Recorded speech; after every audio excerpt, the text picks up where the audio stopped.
What will the impact be on Cleveland-Cliffs? The impact will be very positive. I see the United States as a country that is a superpower in manufacturing, even though the average person does not recognize that. We are a superpower in manufacturing.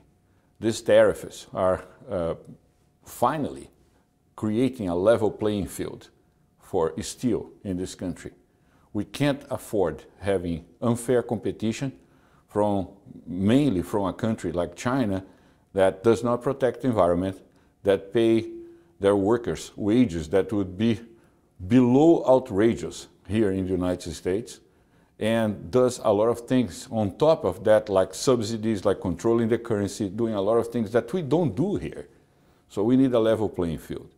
232 is necessary, even though it's not just against China, it's against all offenders in the entire world, because with China being taken care of with the anti-dumping and countervailing lawsuits of 2016, they started sending their steel to other countries, like Vietnam, like South Korea, like Japan, even the European Union. So now, these countries are sending their steel here. And these countries, by themselves, individually, they are not going to stand up for China. They are not going to fight China. So they need us to do for them. Otherwise, the whack-a-mole will continue. We hit China here. China showed up in Europe, showed up in South Korea, showed up in Japan. And now, these guys are sending their steel here. That's what the 232 is about. Are you starting to see increased demand for Yes. your product? And tell me about that. Right. The demand is a lot better now because the mills are getting a lot more orders from their clients. And when the steel mills are doing well, Cleveland-Cliffs does very well. So their order books are better. Our order book is better. I always said Cleveland-Cliffs is one of those hidden secrets of Cleveland. A lot of people who live here don't really know that much about it, and they should.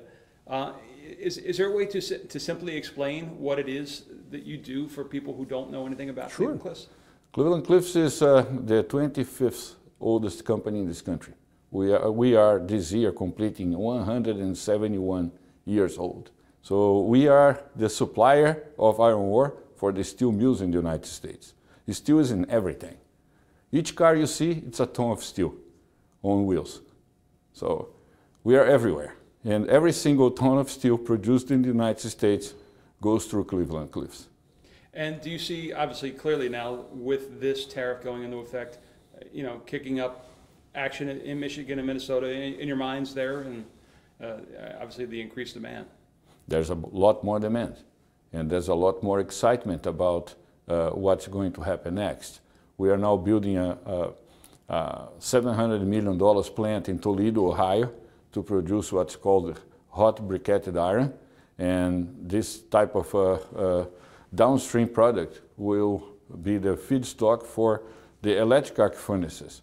Today we supply blast furnaces, like the ones I showed you with ArcelorMittal Cleveland Works. With hot briquetted iron, we are going to extend our reach to other companies that are using electricity to produce steel. That's another route that today we do not address. We are going to start addressing in 2020 when we start up our plant in Toledo.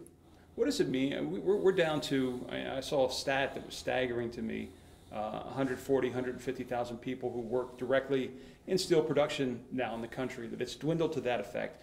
What does it mean to our national security to hold on to that base and expand it? Well, if you go down with, first of all, manufacturing and the steel making are completely associated with two things: jobs and national security. Each job that you generate in a steel mill has a ripple effect of another 10 in downstream industries, let alone upstream, like ourselves, like the miners. So that's one thing. People that have real jobs, making real money, they are a lot happier, they are a lot less prone to do crazy things, they are a lot less prone to be part of the opioid crisis and things like that. We're going to see a lot less homeless people here in Cleveland as these tariffs take effect. That's one thing. The other thing is you can't defend yourselves if we don't produce steel. We have to produce steel in order to be able to defend ourselves, because during the time that we were building the internet and building Facebook, China was building islands in the South China Sea. China is the enemy. You have to accept that. People must start accepting that. It's not a trade war. It's not just a intellectual property war. It's real war.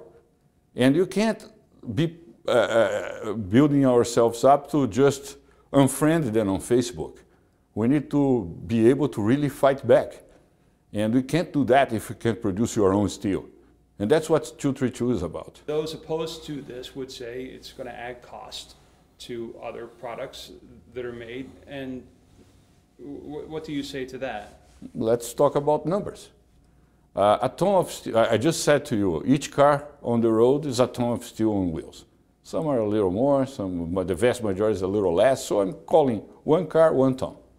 Well, 25% tariffs in a ton of galvanized that costs $800 per ton will be another $200.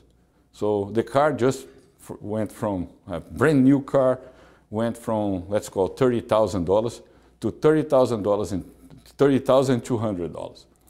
That's the impact. That's the real impact. And it's for this 1 ton per car to a lot less. Of course, in a can, there's a lot less steel than in a car.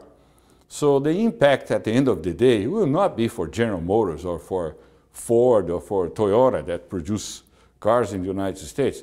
The impact will be for a few rich business owners that today take advantage of opportunistic deals importing steel. So they are buying the pollution from China, buying the no-environmental compliance from China, they are buying the jobs that they are created in China and importing unemployment to the United States just to be richer. I believe that with 232 and other measures that are being taken by this administration, we have to give credit where credit is due. We are recovering our spot in the world as a superpower. At least we have a shot now, because we're going down a path that would not be good for the United States of America. We are too eager to give away our leadership position in the world, especially in manufacturing, especially in steel, especially in the things that we are the envy of the world.